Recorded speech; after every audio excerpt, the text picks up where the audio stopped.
이재선입니다. 오늘 하루 부처님 오신 날이라서 쉬는 날이기도 하지만 그래도 또 금요일 수업을 위해서 준비를 해야겠지요. 지난 시간에 선생님이 생명과 윤리 파트로 넘어가면서 여태껏 과제 제시했던 내용보다는 조금 많은 과제를 제시했습니다. 아마 여러분들 잘 풀어줬을 거라 생각하고 생명과 윤리 그리고 앞으로 뒤에 나올 부분 중에 가장 중요한 핵심적인 내용은 바로 찬성 입장과 반대 입장 그리고 옹호의 입장과 반대 입장 이런 입장들의 논거를 정리해서 기억해 두는 것이 가장 중요합니다. 왜냐하면은 이것은 결국 시험이기 때문에 여러분들에게 어떤 새로운 여러분들만의 어떤 주관적인 내용을 물어본다기보다는 여러분들이 알고 있는 또는 여러분들이 수업 시간이나 또는 수능 특강 교과서를 통해서 배우게 된 찬성과 반대의 논거, 옹호와 또는 옹호하지 않는 입장들의 논거를 좀 여러분들이 정리를 해서 눈에 익혀둘 필요가 있습니다.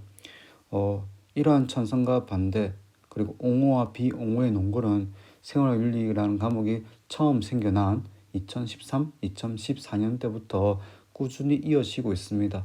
그래서 그런 논거들의 내용이 조금 어려워졌을 뿐이지 어떤 그런 기본적인 구조에서는 크게 벗어나지 않는다는 점 한번 기억을 해놓고 바로 지난 시간 문제에 대한 풀이로 넘어가도록 하겠습니다. 자, 8번입니다. 태아는 인간 생명체이지만 완전한 인격체는 아니기 때문에 부분적인 도덕적 지위만을 가집니다. 자, 태아는 첫 번째 인간 생명체이지만 두 번째 그렇다고 해서 완전한 인격체는 아니다. 자, 따라서 태아를 함부로 죽인 것은 안 되지만 임산부의 질병 등으로 현재 상이 좋지 않거나 또는 더 좋은 상에서 임신하려는 경우 어떤 법적 근거들이 되겠지요. 그래서 지난번에 배웠던 임신 중절을 허용하는 우리나라의 모자보건법에서는 유전 또는 질환 또는 범죄 이런 것에 의해서 이런 것들이 걱정되거나 우려될 때는 이 임신 중절을 법적으로 허용할 수 있다라고 했습니다. 다만 24주 이내가 되겠지요. 그래서 임신 중절은 허용된다. 임신 중절에 대한 근데 그냥 찬성이 아니죠. 조건부적 찬성이 되겠습니다. 자, 두 번째입니다. 을입니다. 태아가 잠재적인 인간이라는 사실은 부정될 수 없습니다. 잠재적 인간, 잠재성이 중요한 이유는 태아를 죽인 것이 미래 합리적이고 자의식적인 존재를 죽인 것이다. 따라서 인간으로서의 잠재성을 지닌 태아를 해치는 것은 안 된다. 결국 이 태아가 태어나서 무엇이 되고 아동이 되고 그리고 그 아동이 무엇이 될 수 있기 때문에 하나의 성인이 될 수 있기 때문이죠. 그래서 태아는 무엇을 가지고 있기 때문에 어떤 인간이 될 수 있는 잠재성 또는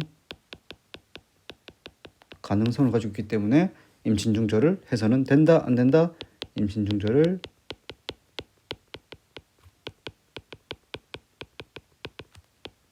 반대하는 입장이 된다는 것입니다. 자, 그러면 보기 보도록 하겠습니다. 갑입니다. 태아의 권리와 임산부의 권리를 동등하게 대해야 된다. 태아의 권리와 임산부의 권리, 임산부 또는 임신부도 무엇이고 인간이고 태아의 권리도 인간이다. 그러면 동등하게 대우한다는 것은 임신 중절을 어떻게 한 것이 되겠습니까? 반대한 것이 되겠죠. 그래서 임신 중절인 것은 태아의 권리를 박탈한 것이라면 임신부의 권리도 쉽게 박탈할 수 있다는 것입니다. 그런데 이거는 조건부적 찬성이기 때문에 해당되지 않겠죠. 자, 니은입니다. 태아는 특별한 방해가 없는 한 하나의 인격체로 자라게 될 것이다. 바로 잠재적 인간이 될 수 있는 가능성을 높여줄 수 있는 것이죠. 그렇기 때문에 임신 중절을 반대하는 입장, 하나의 인격체가 될 것이다. 하나의 인격체가 될 것이다. 미래의 합리적인 자의식을 가진 인간이 될 수 있을 것이다. 정확한 표현입니다. 자, 태아는 합리적 자의식적 존재이기 때문에 해쳐서는 안 된다. 역시 임신 중절을 반대하는 입장. 을의 정확한 입장이 되겠습니다. 자, 릴입니다. 태아를 단순한 세포들처럼 함부로 대우해서는 안 된다. 자, 이거는 기본적으로 태아를 단순한 세포들처럼 함부로 대우해서는 안 된다라는 말은 임신 중절을 해서는 안 된다라는 입장이 되겠죠. 자, 그러면 을은 어떻습니까? 정확하죠. 근데 갑은 반대, 찬성의 입장이긴 하지만 그것에 대한 어떤 엄격한 조건이나 법적 근거를 제시하고 있다는 것입니다. 그래서 이 사람도 역시 이 조건을 제시하고 있습니다. 어떤 조건이 되겠습니까? 함부로 해서는 안 된다. 그래서 리을도 정확한 답이 될 수 있겠습니다. 그래서 8번 같은 경우는 특이하게도 어떤 그냥 찬성, 어떤 여성의 권리, 여성의 선택만을 중요시하는 것이 아니라 어떤 임신 중절을 할 수밖에 없는 그런 고유한 상황에 대해서는 고려를 해서 시행을 하자, 이런 관점이 되겠습니다. 자, 어렵지 않습니다. 자, 그 다음 보도록 하겠습니다. 조금 얇네. 자, 고대 서양 사상가 갑과 고대 동양 사상가 을의 입장으로 보기에서 있는 대로 고르시오 했습니다. 자, 갑입니다. 영혼 자체만이 그 사물 자체를 볼 수 있다. 자, 영혼 그 자체만이 사물 그 자체를 볼 수 있다. 영혼이 육신으로부터 떠나서 육신과 관계하지 않을 때, 다시 말해 영혼이 왜 이러지? 자, 영혼이 육체적 감각이나 욕망을 갖지 않고 오직 참된 진리만을 갈망할 때 사유는 최상의 것이 되는 것이다. 자, 그러면 이렇게 생각하면 되는 것입니다. 죽음이라는 것은 영혼이 육체로부터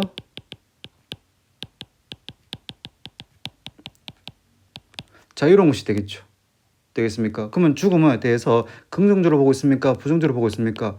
긍정적으로 보고 있습니다. 그렇기 때문에 육체의 어떤 감각적 욕구, 욕망, 졸림, 배고픔에서부터 벗어나서 이 영혼이 어떻게 될 수 있다는 것이죠? 바로 사유의 최상의 상태가 된다는 것입니다. 되겠습니까? 그러면 누구의 입장이 되겠습니까? 플라톤의 입장이 되겠죠. 그러면은 윤사한 친구들은 좀 알아놔야 되겠습니다. 이 사상가가 만약에 플라톤이라면 사무 그 자체 또는 오직 참된 진리라는 말 결국 무엇이 되겠습니까? 이데아가 되겠죠. 사물의 원형. 참된 진리. 그렇기 때문에 이 죽음이란 것은 이 육체로부터 자유를 얻기 때문에 이 영혼이 무엇을 깨달을 수 있는 상태가 될 것이다. 이데아를 깨달을 수 있게 될 것이다 라고 보면 되겠습니다. 자, 을입니다. 삶이 있으면 죽음이 있고 죽음이 있으면 삶이 있다. 사물이 가득 차고 텅 빈 멀고 가까움이라는 흐름 속에 있는 것처럼 진리는 삶과 죽음 또한 하나의 흐름 속에 있다라고 얘기를 할 수 있다. 자, 이것은 어떻게 보면 자연의 흐름이라는 것입니다. 그래서 어떻게 보면 되냐면은 기가 모이고 자, 기가 모인다면 이것은 삶이 될 것이고 흩어지면은 죽음이 될 것이다. 그렇기 때문에 자연의 자연스러운 흐름 또는 변화라는 것입니다. 누구의 관점이 되겠습니까? 도가의 장자의 관점이 되겠다는 것입니다. 조금 해보도록 하겠습니다. 자, 죽음이라는 것은 영혼이 육체에서 벗어나 참된 진리, 선생님 뭐라고 했습니까? 이데아죠. 이것을 얻는 계기가 된다. 정확한 답. 자, 아니요. 죽음은 필연적 과정이며 좋아하거나 싫어할 대상이 아니다. 필연적 과정, 다른 말로 무엇이 되겠습니까?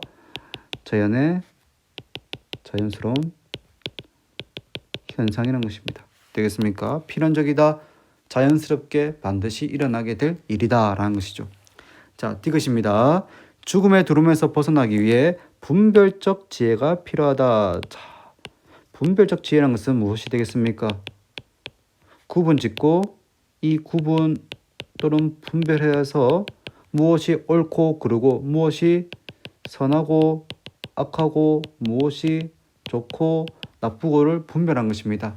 자, 그런데 도가 사상 자체에서는 이것이 무엇을 가져오게 될 것이다? 이것이 바로 혼란을 유발한다라고 봤습니다. 혼란을 유발한다라고 봤습니다. 그렇기 때문에 이런 분별적 지혜에 대해서 도가의 장자는 상당히 어떻게 보긴다? 분별하고 구별한 것은 사회적 혼란을 유발한다. 없어도 될 두려움을 유발한다. 또는 자연 속에서 발생하게 될 이런 현상에 대해서 벗어나려고 하기 때문에 결국은 또 어려움이나 고통을 겪게 될 것이다. 그렇기 때문에 분별적 지혜가 필요하다는 관점 잘못되었습니다. 자, 리을. 죽음은 자연의 섭리로서 애도하는 것이 마땅하다. 자, 죽음은 자연의 섭리는 맞습니다. 하지만 애도하는 것 무엇이죠? 슬퍼하는 거 되겠죠. 그래서 뭐 자연의 섭리는 맞지만은 굳이 뭐 슬퍼할 필요가 있냐? 라는 것이죠. 그래서 답은 뭐가 되겠다? 기업과 니은이 되겠습니다. 애도 뭐 도자가 뭐 생각할 도 슬퍼하고 그리워한다는 뜻인데 선생님 오늘 오후에 봤던 영화가 있는데 그 뭡니까? 유아인이랑 송강호 나오는 사도세자 사도세자 할 때 생각하고 그리워한다. 그래서 이 도자가 사도세자 할 때 도자네요. 잘 봤습니다. 뭐 스포 하나 하자면은 사도세자 역할을 맡은 유아인은 죽습니다. 그리고 그의 아들이 왕이 되지요. 그렇습니다. 자, 9번 이어서 보도록 하겠습니다. 갑. 태아는 인격체가 아니므로 인격체와 동등한 생명적 가치를 가지지 못한다. 자, 태아는 인격체가 아니므로 인격체와 동등한 생명 가치를 지니지 못한다. 또한 여성은 자신의 신체에 대한 소유권이 있으므로 낙태 여부는 여성의 자유로운 선택에 맡게 된다. 여성의 선택이란 것입니다.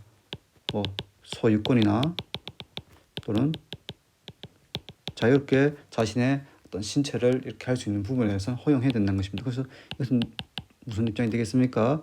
낙태 허용의 입장입니다. 누구에게 맡기자? 여성에게 맡기자. 왜? 여성이 태아를 가지고 여성이 태아를 생산하며 여성이 자신의 몸에 대한 자율적인 권한을 가지고 있어야지 사회가 되니 안 되니 이렇게 하는 것은 곤란하다는 것입니다.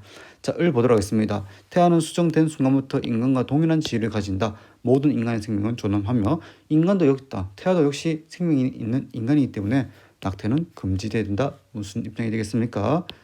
태아의 생명권 또는 가능성 또는 잠재성을 중요시 여기죠. 그래서 낙태 임신 중절을 허용해서는 안 된다라는 입장이 되겠습니다. 자, 어려운 문제도 아니고 임신 중절과 관련된 가장 전형적인 문제입니다. 자, 임산부와 태아가 지닌 생명 가치가 동등한가? 네, 나와 있죠. 여기는 아예 동등한 생명 가치를 지니지 못한다라고 했기 때문에. 자, 2번. 낙태는 인격체인 태아의 생명권을 침해하는가? 아니요. 침해하는 것이 아니고 여기는 침해하는 것이 되겠죠. 3번. 잠재적인 인간인 태아는 생명과 동일한 권리를 가지는가? 여기서 뭐라겠습니까? 아니요. 4번. 태아의 존엄성이 낙태 여부 결정에 중요한 우선적 기준인가? 여성이죠. 아니죠. 갑은 태아의 존엄성보다는 여성의 선택권이 더 중요시입니다. 하지만 을은 뭐라고 하겠습니까? 맞다고 하겠죠. 5번입니다. 임산부의 낙태에 대한 자기 결정권을 보장해야 되는가? 여성의 선택, 자율권 되겠죠. 그래서 보장되어야 된다.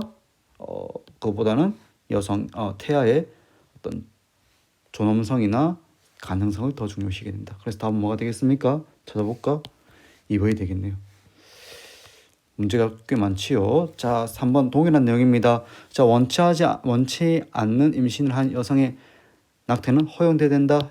임신 중절. 태아는 잠재적 인간에 불과하므로 임산부와 달리 태아가 지닌 생명 가치는 절대적이지 않다. 임신 중절 허용 입장입니다. 허용의 입장. 자, 을입니다. 무고한 인간인 태아를 죽인 것은 낙태는 금지된다. 왜? 인간 생명 그 자체는 어떤 성숙했냐 성숙하지 않았냐 완성되었냐 완성되지 않았냐라는 가치를 넘어서서 그 절대적 가치를 지닌다는 것입니다. 그래서 반대 입장이 되겠죠.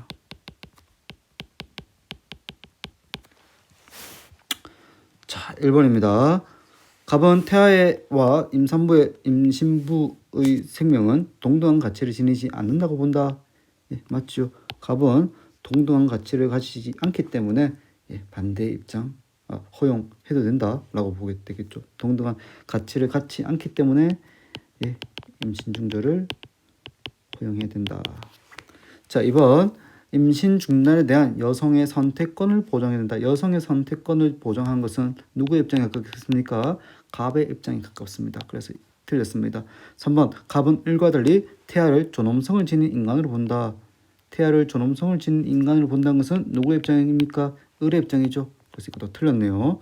자, 을은 갑과 달리 낙태가 법적으로 허용되어야 한다. 누구의 입장이 되겠습니까? 갑의 입장? 틀렸습니다. 자, 무고한 태아의 생명권이 제한될 수 없다. 이것은 누구의 입장이 되겠죠? 을의 입장. 틀렸습니다. 그래서 답은 1번 어렵지 않지요. 어렵지 않은데 무려 3점짜리로 출제되었습니다. 할만하죠? 자, 5번입니다. 죽음은 현 존재 자신의 가장 고유한 가능성이므로 이런 몰교섭적인 가능성이다. 말이 참 어렵습니다. 현 존재는 이 가능성을 자기 자신이 능동적으로 떠맡아야 한다는 점을 깨달아야 한다. 또한 죽음은 현 존재를 단순히 속해 있기만 한 존재가 아니라 개별적 현 존재로 만든다. 죽음의 몰교섭적인 특성은 현 존재 자신을 고독하게 만들며 현 존재가 본래적 자기 자신으로 존재할 수 있도록 한다. 말이 되게 어렵습니다. 자, 죽음, 현 존재. 자, 죽음에 대해서 얘기를 합니다. 죽음이란 것은 무엇이냐? 바로 현 존재란 말은 인간이라는 뜻입니다. 인간의 고유한 가능성이라는 것이죠. 이런 몰교섭적이라는 것입니다. 교섭의 상대가 된다 안 된다? 안 된 것입니다. 교섭이란 말이 어렵기 때문에 교섭 합의의 대상이 아니라는 것이죠. 또한 죽음은 현 존재를 단순히 속해 있는 것이 아니라 개별적 현 존재로 만든다. 그래서 현 존재 자신을 어떻게 할 수 있다? 고독하게 만들고 본래적 자기 자신으로 존재할 수 있게 한다는 것입니다.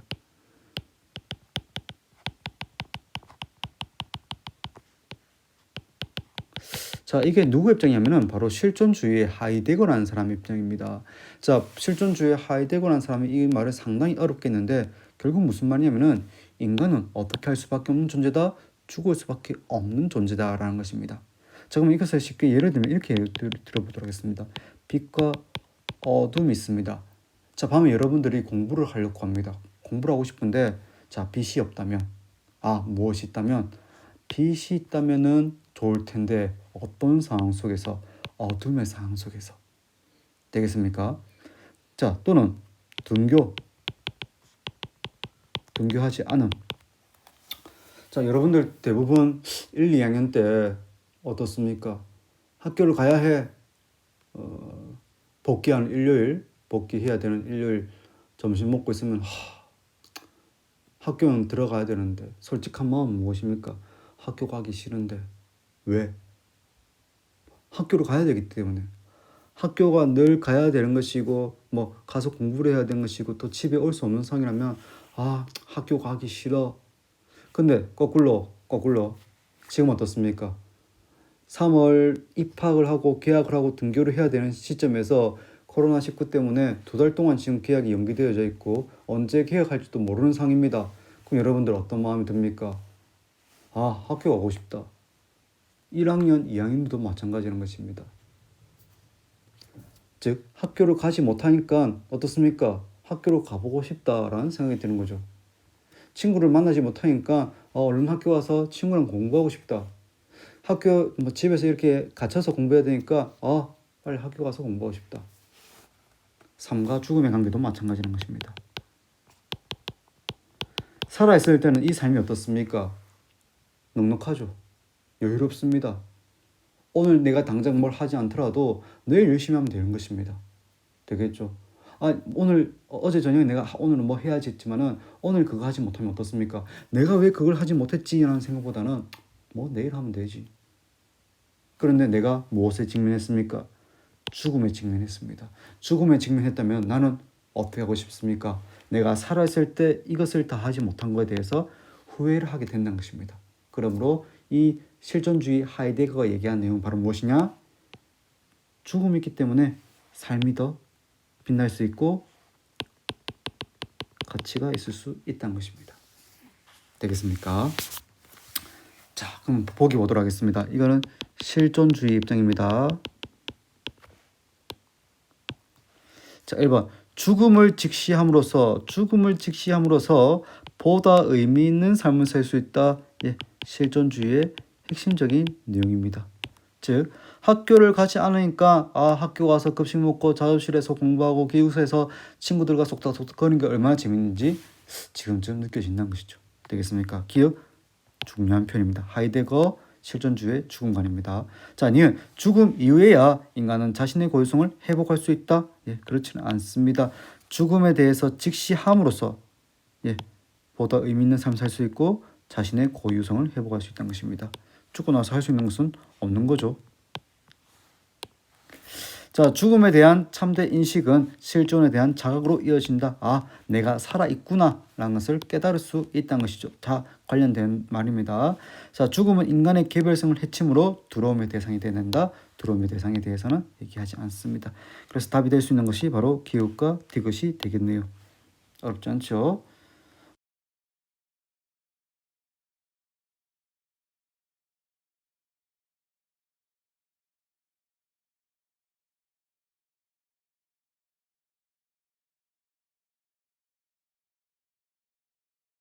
내사 그리고 안락사와 관련된 내용이네요. 자, 내사의 윤리적 쟁점 나와 있습니다. 자, 인간의 죽음은 기본적으로 심폐기능의 정지, 즉 심장사가 되겠죠. 예, 심장사가 기본이 되는데 71년 핀란드에서는 세계 최초로 내사를 공식적으로 인정하면서 무엇을 죽음의 기준으로 볼 것인가. 그래서 우리나라도 역시 2000년에 처음으로 내사 판정이 이루어지는데 이 내사 판정의 중요한 이유 중에 하나 바로 이제 장기 이식과 관련됩니다. 되겠습니까? 자, 그래서 옆에 나와 있습니다. 내사 상태와 지속적인 식물 인간의 상태는 무슨 차이냐 했을 때 내사는 뇌의 기능 전체가 완전히 정지된 상태인 반면 지속적인 식물 인간 상태는 뇌 일부가 손상을 입어 의식은 없지만 뇌관은 살아있기 때문에 어떤 생명과 관련된 활동은 가능합니다.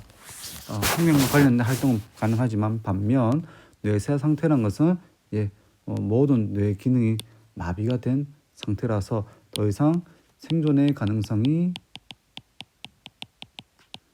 없다는 것입니다. 자, 그래서 오랫동안 누워있다가 깨어났다 하는 사례는 뇌사의 상태가 아니라 식물 인간의 상태가 되겠죠. 자, 그래서 유튜브 한번 이래 보면은 뇌사해서 이 선생님이 식물 인간하고 그 다음에 이제 뇌사 상태를 구분하는 거 있잖아요. 그러니까 식물 인간 같은 경우는 뭐냐면 사실은 이제 대뇌가 이제 기능이 이제 망가진 거예요. 대신에 나머지 뇌들 그렇죠? 뭐 간뇌라든가 소뇌라든가 중간뇌 이런 거는 멀쩡한 겁니다. 그러니까 실질적으로 생명 유지에 필요한 뭐 연수, 뭐 중간뇌, 뭐 척수, 그러니까 연수, 척수 이런 것들은 살아있기 때문에 자가 호흡은 가능한데 지금 대뇌가 이제 망가진 거죠. 쉽게 말하면 대뇌가 이제 기능을 못 하는 겁니다. 그래서 사실은 살아있을 수 있죠. 살아있을 수 있습니다. 근데 뇌사라는 건 말 그대로 여기는 모든 뇌가 다 죽은 겁니다. 뇌사. 그렇죠? 완전 죽었다는 겁니다. 그러니까 모든 기능이 망가졌기 때문에 여기 있는 뭐 연수, 척수 이런 것도 다 망가진 상태예요.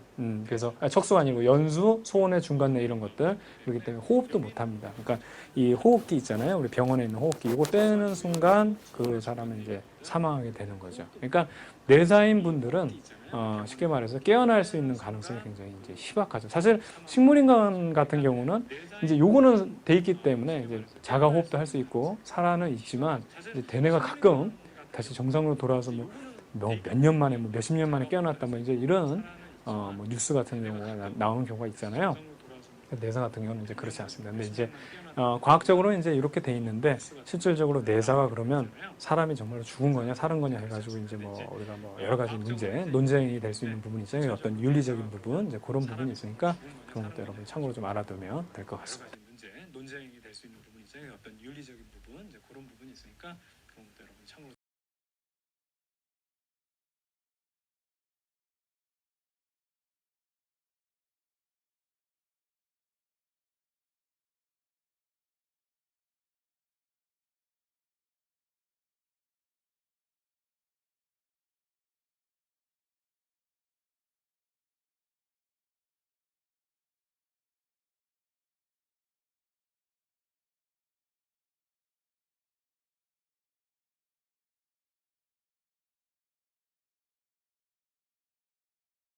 20분 정도 되는 영상이니까 한번 또 봐도 되겠습니다. 자, 뇌사에 대한 입장입니다. 예. 죽음의 판단 기준으로 인정해야 된다는 관점, 하지만은 심폐 기능의 정지를 죽음의 판단으로 봐야 된다라는 관점. 그래서 첫 번째, 예, 죽음 판단 기준입니다.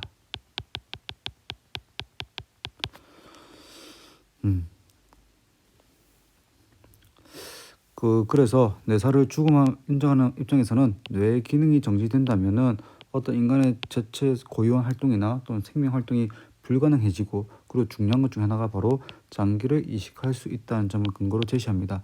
반면 뇌사를 반대하는 입장에서는 뇌의 기능 정지만으로 죽음을 보는 것은 문제가 있고, 혹시 모를 뇌사 판정 과정에서 오류가 있을 수 있다. 그래서 아까 전 우리 영상에서 봤다시피 그런 위원회를 개최해서 뇌사 판정을 최종적으로 내릴 것인지 그런 결정을 내린다고 합니다. 자, 현재 대부분 나라에서는 뇌사를 죽음을 인정하지만은 우리나라에서는 장기 기증을 전제로 한 경우 뇌사를 죽음으로 인정하고 있다. 자, 뇌사를 죽음으로 인정하는 입장 이렇게 논거들 나와 있고, 뇌사를 죽음으로 인정하지 않는 입장 이렇게 나와 있습니다. 그중에 봐놔야 될 부분이 바로 오진과 오판의 가능성이 있다라는 거 한번 기억을 해주기 바랍니다. 자, 두 번째는 바로 이제 안락사입니다. 우리가 안락사에 대해서는 아마 여러분들 중학교 때나 또 이렇게 도덕이나 어떤 토론 관련했을 때 안락사 찬성할 것인지 반대할 것인지 얘기를 많이 했을 것입니다. 자, 그래서 안락사의 찬성 입장은 가장 핵심적인 것은 환자의 선택권을 중요시 여긴다는 것입니다.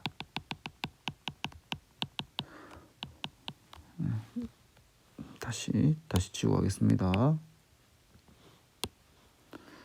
자, 안락사와 관련된 윤리적 쟁점 첫 번째 바로 찬성 입장입니다.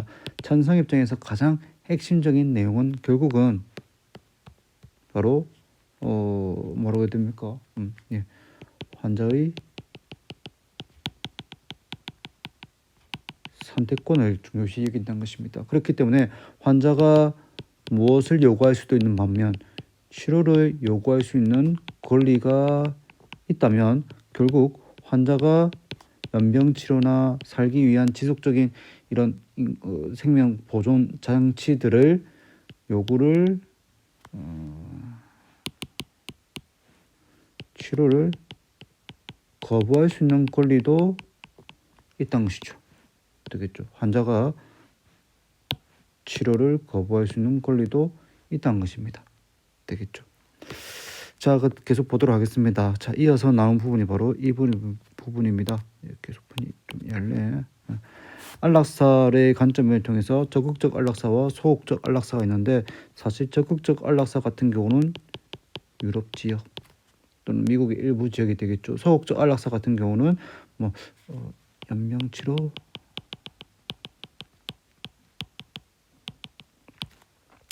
자, 적극적 안락사는 것은 약물 투여를 통해서 어떤 구체적 행위를 함으로써 환자의 생명을 단축시킨 것이 적극적 안락사인 반면, 이 소극적 안락사는 것은 환자가 회복이 불가능하므로 연명 치료를 중단하고 자연스러운 죽음을 맞이하도록 한 것이 바로 소극적 안락사는 것입니다. 되겠습니까? 그래서 소극적 안락사 같은 경우는 어떤 인간으로서 최소한의 포멸을 유지하면서 자연스럽게 죽음을 맞이할 수 있기 때문에 존엄사라는 표현도 쓰기도 합니다.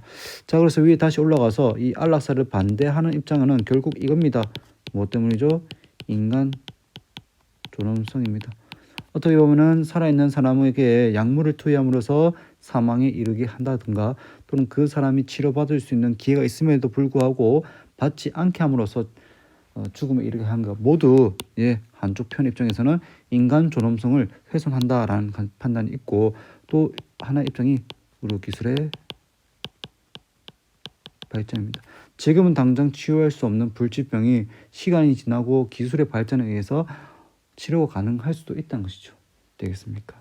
자, 여러분은 어떻습니까? 여러분은 이 안락사에 대한 찬성과 반대 입장, 환자의 선택을 중요시할 것인지, 아니면 환자의 존엄성, 인간의 존엄성, 생명 그 자체의 존엄성을 중요시할 것인지 한번 좀 생각을 해보기 바랍니다. 그래서 안락사의 허용의 조건에서 이런 부분들이 있다는 거 한번 보면은 충분한 의료 정보를 제공하고 자율적 판단이 진행돼야 된다. 되겠죠. 그리고 결국은 환자와 그 가족들의 자율적 판단과 선택이 가장 중요한 내용이 될 것입니다. 되겠습니까? 자, 이어서 자살의 윤리적 문제 한번 보도록 하겠습니다. 자살에 대해서 교과서 찬성할 입장은 아니겠죠. 윤리적 문제가 된다는 것입니다. 그래서 가장 대표적인 것은 바로 칸트입니다. 칸트의 어떤 정언명법 그리고 도덕 법칙을 설명하는 예시 중에 하나입니다. 그래서 예시가 바로 이제 뭐라고 해야 됩니까? 자살은 왜 금지돼야 되나? 바로 여기 나와 있습니다. 칸트 이렇게 얘기를 합니다. 고통스러운 상황을 모면하기 위해 스스로 목숨을 끊으려고 하는 것은 자신의 생명을 수단으로 하는 것이다. 그래서 칸트는 이 자살이라는 것은 결국 어떤 그 고통스러운 순간을 모면하기 위한 어떤 자신의 생명을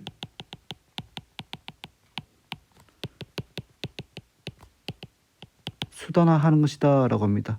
예, 그래서 인간은 그 자체로서 존엄해야 되지 힘든 순간을 벗어나기 위해서 생명을 끊는 것은 곤란하다. 그래서 자기 보존의 의무를 위배하는 것이다 라고 얘기를 한 것입니다.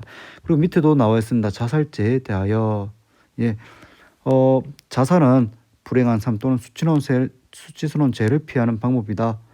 자, 그러나 아무리 불행하다고 해서 수치스러운 죄를 지었다 해서 자살은 올바르지 않다. 왜냐하면 현실에서 가장 끔찍한 악은 죽음이기 때문이다. 자살해서는 안 되는 이유는 다음과 같아. 자신의 생명을 유지하고자 하는 것이 바로 자연적 성향이자 어떤 자연적 의무인데 이것을 거스르게 되는 것이다.